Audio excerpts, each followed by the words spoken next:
4 విషయాలు మీతో మాట్లాడి నాకు ఇచ్చిన వాక్య భాగంలోనికి వెళ్తానండి.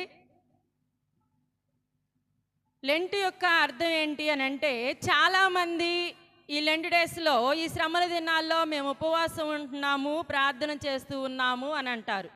చాలామంది మేము మాలేసుకుంటున్నాము అని అంటారు. అయితే నాకైతే తెలీదు ఎందుకు మాలేసుకుంటున్నారు, అది నాకైతే తెలియదు. కానీ అసలు ఈ లెంట్ డేస్ యొక్క అర్థం ఏంటి అని అంటే, ఒకటి ఉపవాసము, ప్రార్థన, త్యాగము, దానం ఇవ్వాలి అని అంటాడు ఒక భక్తుడు. అసలు దీని అర్థం ఏంటి అని అంటే, ఉపవాసం ఉండి ప్రార్థన చేయాలి. మానవుడి జీవితంలో మరి పాత రోత జీవితాన్ని వదిలివేసుకుంటున్నాను తండ్రి, నీ కొరకు నా జీవితంలో నేను చేయరాని కార్యాలని వదిలేసుకొని నీ బిడ్డగా బ్రతుకుతాను అని త్యాగం చేయాలి అని అంటాడు. మరి నీ కొరకు నేను ఏదైనా ఇవ్వగలను అని దానం ఇవ్వాలి అని అంటాడు. ఎలా అంటే, ఒక చెట్టు తన ఆకులను రాల్చుకున్న తర్వాత కొత్త చిగురుతో ఎలా కొత్తదనాన్ని సంతరించుకుంటుందో, మానవుడు కూడా ఈ 40 రోజులు శ్రమల కాల దినముల్లో క్రొత్తదనంగా బ్రతకాలి, క్రొత్త జీవితాన్ని, ఆయన శ్రమలను గుర్తు చేసుకుంటూ క్రొత్త జీవితాన్ని జీవించాలి అని ఈ లెంట్ డేస్ యొక్క అర్థమై ఉంది అని అంటున్నాను నేను. అయితే 40 రోజుల వరకు చేస్తే సరిపోతుందా అని అంటే, సరిపోదు అంటుంది దేవుని వాక్యం. ఈరోజు మనం చెప్పుకోబోయే దేవుని వాక్యం ఏంటి అని అంటే, రాకడ సూచనల గురించి మాట్లాడుకుంటాం ఈరోజు దేవుని వాక్యం మనకేం తెలియచేస్తూ ఉంది అని అంటే, రాకడ సూచనలు తెలియచేస్తూ ఉంది. లోకాంతమును గురించిన ప్రవచనం. యేసు ప్రభు వారు ఆయన శ్రమ పడడానికి ముందు బోధించిన బోధన మనం ధ్యానం చేస్తూ ఉంటాం. ఆ ధ్యానంలోనికి వెళ్ళే ముందు చిన్న ప్రార్థన చేసుకొని, నాకు ఇవ్వబడిన లేఖన భాగంలోనికి నేను వెళ్తానండి. చిన్న ప్రార్థన చేసుకుందాం. మహాపరిశుద్ధుడా, ప్రేమ కలిగిన తండ్రి, కృప కలిగిన మా యేసయ్య, ఆశ్చర్యకరుడా, నీ ఘనమైన నామానికి వందనాలు, స్తుతులు, స్తోత్రాలు చెల్లించుకున్నాను నా తండ్రి. మన్ను నిన్ను స్తుతించునా, సమాధిలోనికి దిగువారు నిన్ను స్తుతించుదురా, సజీవులే కదా నిన్ను స్తుతించుదురు అని నీ వాక్య భాగంలో వ్రాయించిన మా తండ్రి, అట్టి సజీవులమైండు మేము నీ నామ స్మరణ చేస్తూ ఉండగా మా ప్రార్థన విజ్ఞాపన మీరు ఆలకించండి నాయన. ఎన్నిక లేని నన్ను ఎన్నిక చేసుకొని నా తండ్రి, ఏమాత్రం కూడా ఎన్నిక లేని దాన్ని ప్రభువా నీ ఆత్మతో నింపి నా తండ్రి, నీ సిలువు చాటును మరుగుపరిచి నా నోటిని బోరుగా వాడుకొని నా ప్రభువా మీరే ఉండి మహిమ పొందుకోనండి నాయన. నీ మాటలు నిత్య జీవపు మాటలు నా తండ్రి, అవి మరణంలో నుండి జీవములోనికి దాటించేవి కాబట్టి ప్రభువా అట్టి మాటలు విని మా జీవితాలను సరిచేసుకునే బిడ్డలుగా మమ్మల్ని సిద్ధపరచమని తండ్రి, నా ప్రార్థన విజ్ఞాపన మీరు ఆలకించండి నాయన. ఈ కొద్ది వినపని పాసన్నిధిని చేర్చుకొనమని యేసయ్య అతి పరిశుద్ధ నామంలో అడిగి వేడుకొంచున్నాము తండ్రి, ఆమె. దేవుని వాక్య భాగంలోనికి వెళదామండి. పరిశుద్ధుడైన మార్కు గారు రాసిన సువార్త. ఈరోజు మనం చదువుకున్న పాఠ్యము పరిశుద్ధుడైన మార్కు గారు రాసిన సువార్త 13వ అధ్యాయము 14వ వచనం నుండి 19వ వచనం వరకు చదువుకుంటే, మరియు నాశనకరమైన హేయ వస్తువు నిలువురాని స్థలమందు నిలుచుట మీరు చూచినప్పుడు చదువువాడు గ్రహించుగాక. యోదయాలో ఉండువారు కొండలకు పారిపోవలను, మిద్దె మీద ఉండువాడు ఇంటిలో నుండి ఏదైనాను తీసుకొని పోవుటకై దిగి అందులో ప్రవేశింపకూడదు. పొలములో ఉండువాడు తన వస్త్రమును తీసుకొని పోవుటకు ఇంటిలోనికి తిరిగి రాకూడదు. అయ్యో, ఆ దినములలో గర్భిణీలకును పాలిచ్చి వారికి శ్రమ, అది చలికాలము సంభవింపకుండా ఉండవాలని ప్రార్థించుడి. అవి శ్రమగల దినములు. దేవుడు సృజించిన సృష్టాది నుండి ఇది వరకు అంత శ్రమ కలుగలేదు, ఇక ఎన్నడూనూ కలుగబోదు అని అంటున్నాడు. దేవుని వాక్యం ఏం తెలియచేస్తూ ఉంది అని అంటే, ప్రభు అయిన యేసుక్రీస్తు వారు ఆయన శ్రమ పడడానికి ముందు బోధించిన బోధన మనం ధ్యానం చేస్తూ ఉన్నాము. ఆయన అంటున్నాడు, అవి శ్రమగల దినములు. ఆ దినములు ఎలా ఉంటాయి అని అంటే, ఏ శరీరం తప్పించుకోవడానికి వీలు లేదు అని అంటున్నాడు. కాబట్టి 40 రోజులు చేసి ఉపవాసాన్ని విరమించుకుంటే సరిపోదు. మరి 40 రోజుల వరకే మేము ఇది మాలేసుకుంటున్నాము, అయితే అలాంటి జీవితం సరిపోదు అని అంటున్నాడు దేవుని వాక్యంలో. ఆయన అంటున్నాడు, మానవ జీవితాలు ఎప్పటి వరకు నిలకడగా ఉండాలి అని అంటే, మానవ జీవితాలు ఆయన రాకడను ఎదుర్కొనే విధంగా సిద్ధపరచుకోవలసి ఉంది అని అంటున్నాడు భక్తుడు. ఎందుకంటే ఆయన రాకడ జరిగేటప్పుడు ఎలా ఉండిద్దో మనం చదివేము.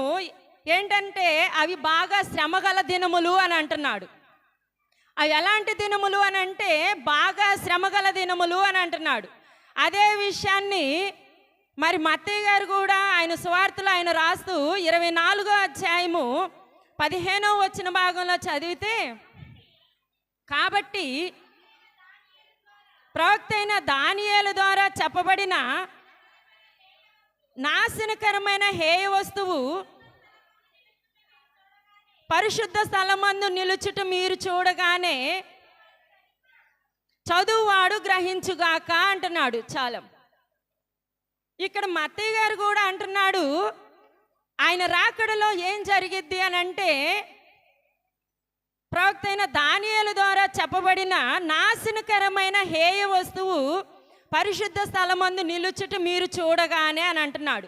ఇద్దరు సువార్తికులు కూడా వాళ్ళు చెప్తూ ఉన్నారు, నాశనకరమైన హేయ వస్తువు గురించి మాట్లాడుతూ ఉన్నారు. లోకాంతం జరిగేటప్పుడు ఈ విషయాలు జరుగుతాయి అని అంటున్నారు. అయితే దీని గురించి దానియేలు ప్రవక్త గారు ప్రవచించాడంట. ఆయన ఏం ప్రవచించాడు అని అంటే, ఆయన దానియేలు గారి గ్రంథంలోనికి మనం వెళితే ఆయన కూడా లోకాంతమును గురించి జరిగే పరిణామాల గురించి మాట్లాడుతూ, నాశనకరమైన హేయ వస్తువు నిలువురాని స్థలంలో మీరు చూచినప్పుడు దానియేలు ప్రవక్త కూడా ప్రవచించాడు అని అంటున్నారు మత్తయి గారు. అసలు దానియేలు ప్రవక్త గారు ఈ విషయం గురించి ఏం ప్రవచించాడు, ఎవరి గురించి మాట్లాడుతున్నాడు ఈయన? అసలు నిలువురాని స్థలములో హేయకరమైన వస్తువుని ఏమి నిలువ పెట్టారు, ఎవరు నిలువ పెట్టారు, అసలు ఆ విషయాన్ని మనం తెలుసుకుంటే దానియేలు గారి గ్రంథము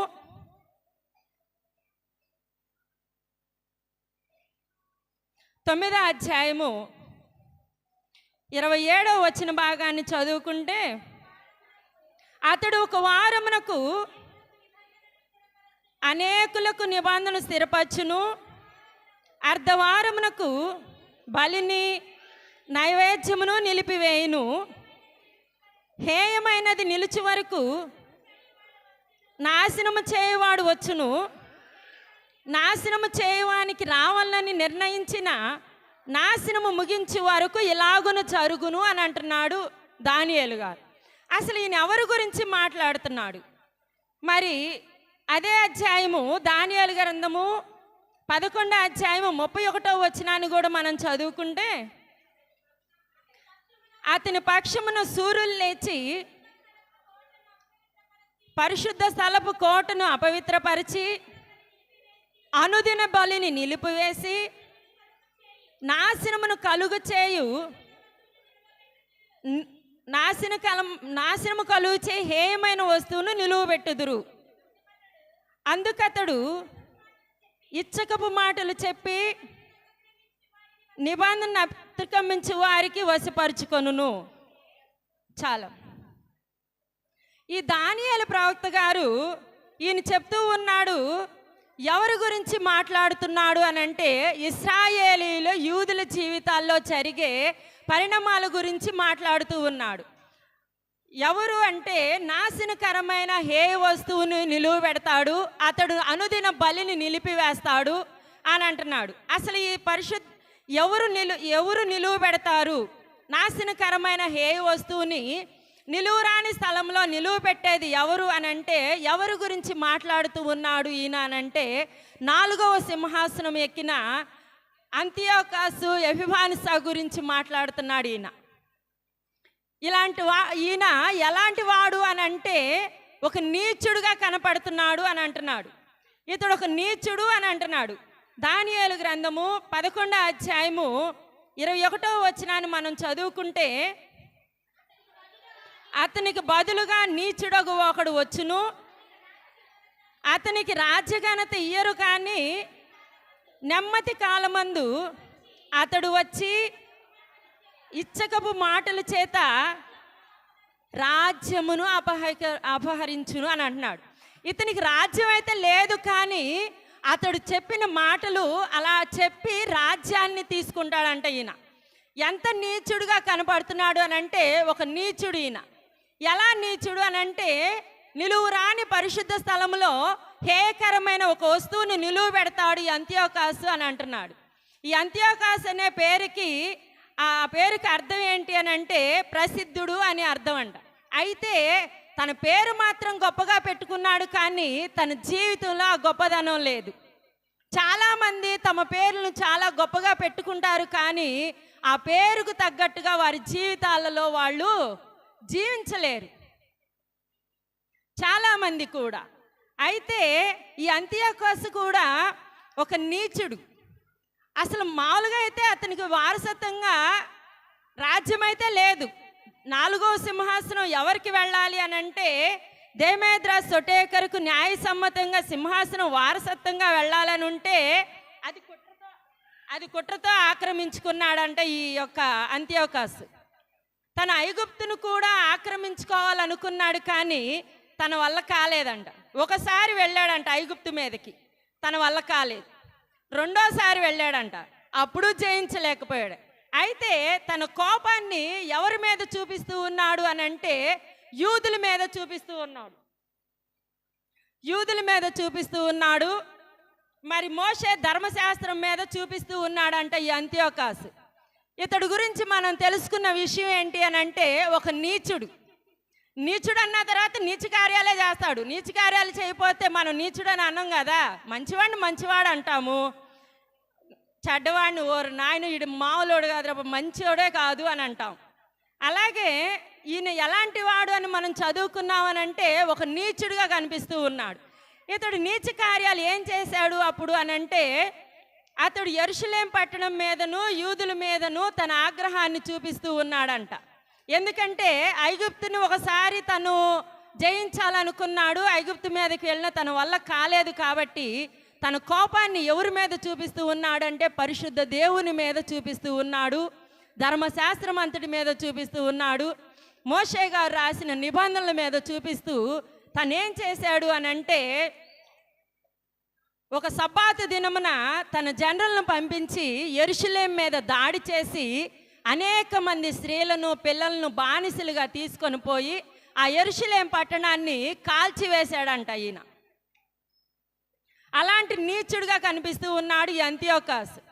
ఈయన ఏం చేశాడు అని అంటే యూదా మతాన్ని బహిష్కరించేలాగా చేసి, ఎవరైతే గ్రీకు మతాన్ని అసలు యూదా మతమే లేకుండా, ప్రార్థన జీవితం లేకుండా, మోషే ధర్మశాస్త్రం లేకుండా చేసి, ఎవరైతే గ్రీకు దేవత ఆయన ఏం చేశాడు అని అంటే దేవాలయం బయట దహన బలిపీఠం మీద జియాస్ అనే దేవతకు బలిపీఠాన్ని నిలిపి ఆ బలిపీఠం మీద ఒక పందిని బలించాడంట. పరిశుద్ధ దేవుని అపవిత్రం చేయడానికి ఆ బలిపీఠం మీద ఒక పందిని, అసహ్యకరమైన ఒక పందిని బలించాడంట ఈ అంతియోకాసు. ఎంత నీచుడండి ఆయన ఒక విగ్రహ దేవత నిలువ పెట్టాడంట. అక్కడ బలిపీఠం మీద గ్రీకు దేవత జియాస్ అనే ఒక విగ్రహాన్ని నిలువబెట్టి ఆయన ఆ బలిపీఠం మీద ఒక పందిని బలిచ్చేలాగా ఆనాడు యూదుల్ని బలవంత పెట్టాడంట. ఆయన ఆ ఆజ్ఞ జారీ చేశాడంట. ఆయన ఎంత నీచుడిగా కనిపిస్తూ ఉన్నాడు. చాలామంది ఈ రోజుల్లో దేవుని వాక్యాన్ని వింటూ ఉంటారు. మన జీవితాల్లో ఎన్నో సంవత్సరాలు ఈ లెంట్ డేస్, మరి క్రిస్మస్ దినాలు అన్నీ జరిగిపోతూ ఉన్నా కానీ చాలామంది ఈ రోజుల్లో కూడా శకునుగాండ్రని, జ్యోతిష్యం చెప్పేవాళ్ళని, మరి సోదిగాండ్రులని, విగ్రహారాధనల చుట్టూ తిరిగే వాళ్ళు లేరు అంటారా? చాలామంది ఉన్నారు. ఇప్పుడు కూడా సోది చెప్పించుకుంటూ ఉంటారు. ఈ రోజు చేస్తే మంచిది, ఆ రోజు చేస్తే మంచిది అని అంటున్నారు. ఎందుకు అలా? పరిశుద్ధ దేవుణ్ణి ఆచరిస్తూ ఉన్నాము. ఆయన సిలువలో ఎంత శ్రమ పడ్డాడు, ఆయన ఎందుకు వచ్చాడు ఈ లోకానికి అని అంటే మన శాపాన్ని నుండి మనల్ని విడిపించడానికి వచ్చాడు. మరి 33.5 సంవత్సరాలు అని అంటే ఒక యవనస్తుడుగా తన యవన బలాన్ని ఆయన, మరి ఎంత యవనస్తుడు ఆయన గురించి యెషయా గారు తన లేఖనంలో ఆయన రాస్తే 53వ అధ్యాయంలో అంటాడు, ఎండిన భూమిలో లేత మొక్క వలె పెరిగాడు అని అంటాడు. ఆయన అంటాడు ఎండిన భూమిలో లేత మొక్క వలె పెరిగిన ఆయన ఎంత స్వరూపమంతుడు అని అంటే ఆయన గురించి ఒక పాట మనకుంటుంది. ఏంటి అని అంటే ఎంతో సుందరుడమ్మ తాను అని. మరి అంత తెలుసుకుంటూ ఉంటాము మనం. ఎన్నో సంవత్సరాలు మన జీవితంలో గడిచిపోతూ ఉంటవి. కానీ ఏదన్నా చేయాలి అని అంటే మనకెవరు కావాలి? పూజారి కావాలి. ఈరోజు మంచిదా, ఆ రోజు మంచిదా, సోదిగాండ్రులు కావాలి.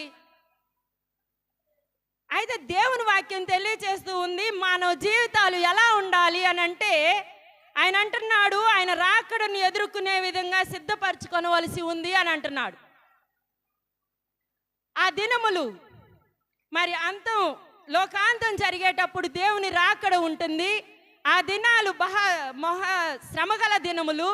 ఏ శరీరి కూడా తప్పించుకోవడానికి వీలుండదు అని తెలియచేస్తూ ఉన్నాడు. కానీ మానవ జీవితాలు ఎలా దేవునిలో కట్టబడుతూ ఉన్నాము అని ఈరోజు మనం ఆలోచన చేస్తే మన జీవితం ఎలా ఉంది? ఈరోజు దేవుని రాకడకు మనం సిద్ధపడి ఉన్నామా అని ఒకసారి మనం ఆలోచన చేస్తే మన జీవితం ఏంటి అసలు? దానియేలు గారు ఎవరి గురించి మాట్లాడుతూ ఉన్నాడంటే ఒక నీచుడి గురించి.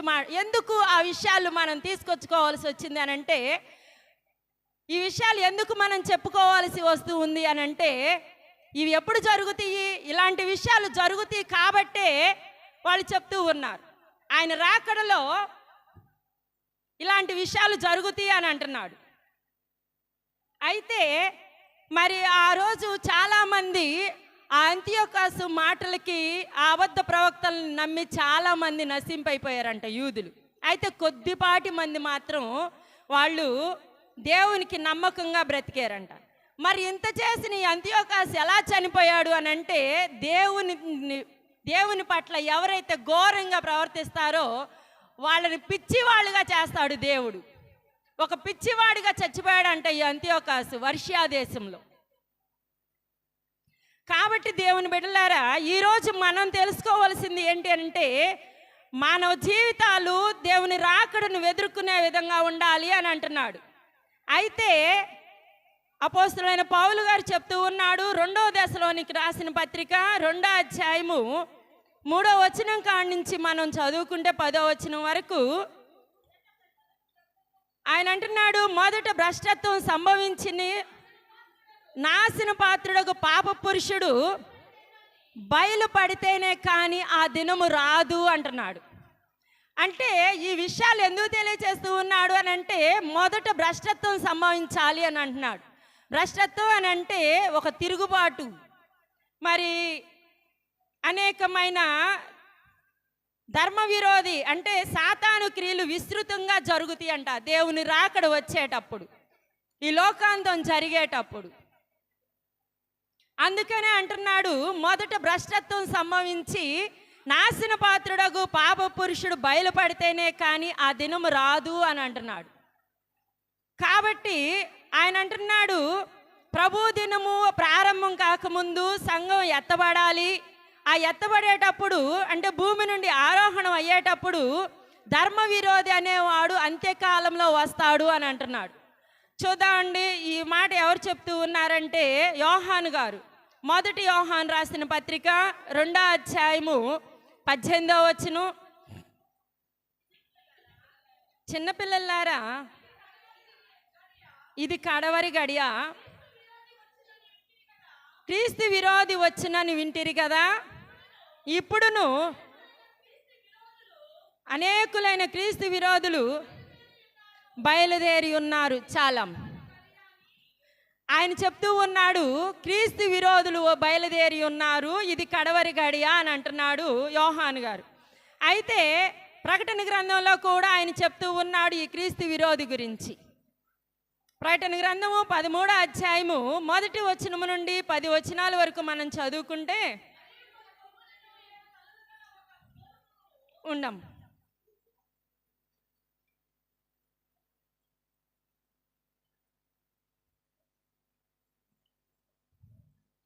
చదవరా. మరియు 10 కొమ్ములను 7 తలలను గల ఒక క్రూర ముఖము సముద్రంలో నుండి పైకి వచ్చుట చూచి తిని, దాని కొమ్ముల మీద 10 కిరీటములను, దాని తలల మీద దేవదూషణకరమైన పేళ్ళుండును. నేను చూచిన ఆ మృగము చిరుత పులిని పోలియుండెను. దాని పాదములు ఎలుకబంటి పాదములు వంటివి, దాని నోరు సింహపు నోరు వంటిది. దానికి ఆ ఘట సర్పము తన ఫలమును, తన సింహాసనమును, గొప్ప అధికారమునిచ్చెను. దాని తలల్లో ఒక దానికి చావు దెబ్బ తగిలినట్టుండెను.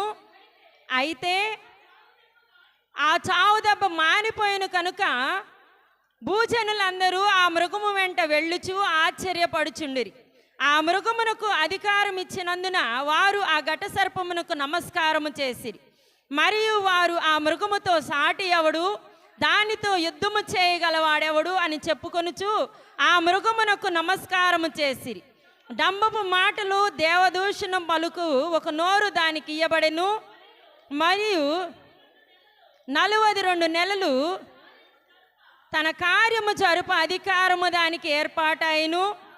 కనుక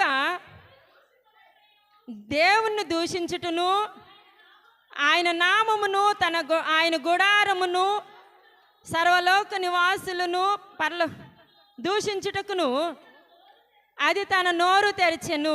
చాలు. అయితే లాస్ట్కి ఒక మాట చదువుకుంటే అక్కడ ఆయన అంటాడు, ఈ విషయంలో 10వ వచనం లాస్ట్ వచనంలో, ఎవడైనాను చెరపెట్టవలనని ఉన్న ఎడలా వాడు చెరలోనికి పోవును, ఎవడైనాను ఖడ్గము చేత చంపబడిన ఎల్లా ఖడ్గం. ఈ విషయంలో పరిశుద్ధులకు ఓర్పును విశ్వాసమును కనబడును అని అంటున్నాడు. ఇలా శ్రమగల దినముల్లో అప్పుడు తెలిసిద్దంట పరిశుద్ధుల ఓర్పు సహనం ఏంటో.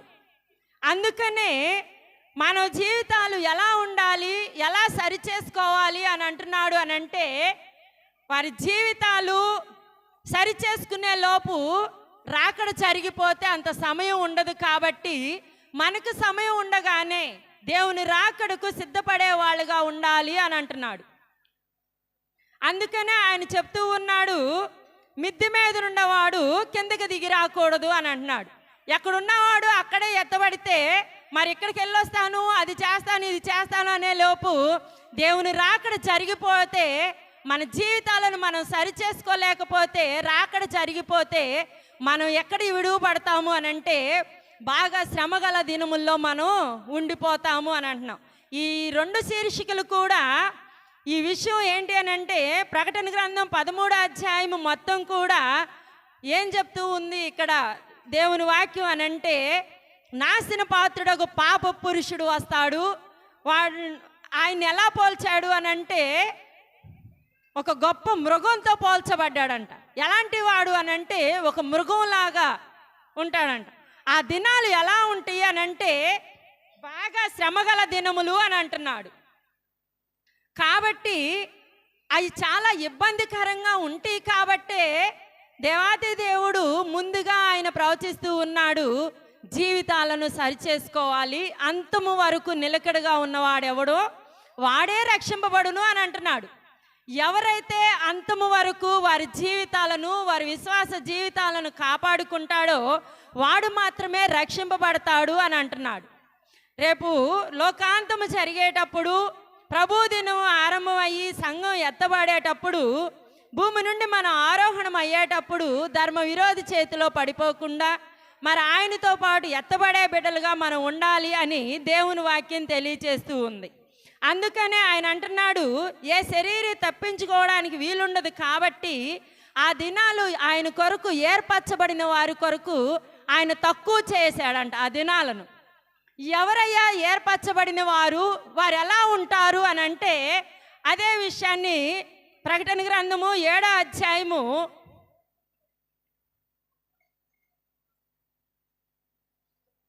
ఆయన కొరకు ఏర్పరచబడిన వారు ఎలా ఉంటారు, మనం ఎలా ఉండాలి అని అంటే, ప్రకటన గ్రంథము 7వ అధ్యాయము 14వ వచనాన్ని మనం చదువుకుంటే, అందుకు నేను అయ్యా నీకే తెలియననగా అతడు నాతో ఇలాగూ చెప్పెను, వీరు మహాశ్రమల నుండి వచ్చిన వారు గొర్రెపిల్ల రక్తంలో తమ వస్త్రములను ఉదుక్కొని వాటిని తెలుపు చేసుకొనిరి. అందువలన వారు దేవుని సింహాసనం ఎదుట ఉండి రాత్రింబగళ్ళు ఆయన ఆలయంలో ఆయనను సేవించుచున్నారు. సింహాసనాసీనుడైన వాడు తానే తన గుడారము వారి మీద కప్పును అని అంటున్నాడు. చాలు, వారికి ఇక మీదట ఆకలి అయినను దాహమైనను ఉండదు, సూర్యుని ఎండైనను ఏ వడగాలి అయినను వారికి తగులదు. ఏలయనగా సింహాసనం మధ్యుండు గొర్రెపిల్ల వారికి కాపరి అయి జీవజలముల బొగ్గ ఎద్దుకు వారిని నడిపించును. దేవుడే వారి కన్నుల నుండి ప్రతి బాష్ప బిందువును తుడిచివేయును అని అంటున్నాడు. ఎవరు దేవుని కొరకు ఆయన ఏర్పాట్లో ఎవరు ఉంటారో వారి జీవితాలను సరిచేసుకొని ఆయన రాకడ కొరకు సిద్ధపడి ఉంటారో వాళ్ళకి ఎవరు కాపలాగా ఉంటారు అని అంటే, ఆయన అంటున్నాడు గొర్రె పిల్లే వారికి కాపలాగా ఉంటుంది. వాళ్ళు ఎవరయ్యా అని అంటే, మహాశ్రమల నుండి వచ్చిన వాళ్ళు, గొర్రెపిల్ల రక్తంలో తమ వస్త్రములను ఉతుక్కొని తెలుపు చేసుకున్న వాళ్ళు. వాళ్ళకి ఏముండదంట, ఆకలి ఉండదు, దాహం ఉండదు, సూర్యకిరణాలు వాళ్ళ మీద, సూర్యుని ఎండైనను వడగాలైన వాళ్ళకి తగలదు అని అంటున్నారు. ఎందుకంటే దేవుడే వారి కన్నుల నుండి ప్రతి బాష్ప బిందువును తుడిచివేయును అని అంటున్నాడు.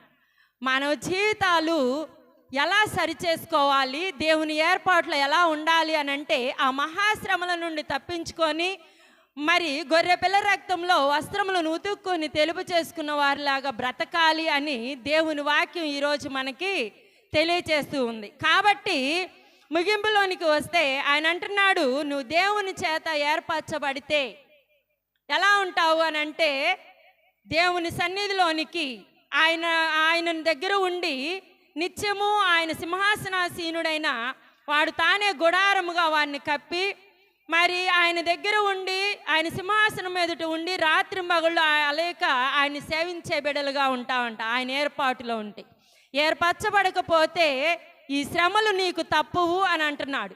కాబట్టి మానవ జీవితాలు ఎలా సరిచేసుకోవాలి అని అంటే, ఆయన వాక్యము చేత సరిచేసుకొని ఆయన రాకడను ఎదుర్కొనే విధంగా సిద్ధపరచుకొనవలసి ఉంది అని దేవుని వాక్యం తెలియచేస్తూ ఉంది. కాబట్టి ఈ యొక్క లెంటు డేస్లోని 31వ దినము కొరకై ఏర్పాటు చేయబడిన వాక్య భాగం మనకేం తెలియచేస్తూ ఉంది అని అంటే, మన విశ్వాస జీవితాలని అంతము వరకు కాపాడుకునే బిడ్డలుగా ఉండి గొర్రెపిల్ల రక్తంలో మన వస్త్రాలను తెలుపు చేసుకొని మరి ఆ శ్రమల్లో నుండి తప్పించబడి ఆయన రేపటి రోజు ప్రభువు దినం ఆరంభమైనప్పుడు ఆయన రాకడకు ఎత్తబడే సంఘంగా మన సంఘం ఉండాలని దేవుని పేరిట వేడుకుంటూ నా మాటలు నేను ముగిస్తూ సమయాన్ని పాస్టర్ గారికి అప్పగించు.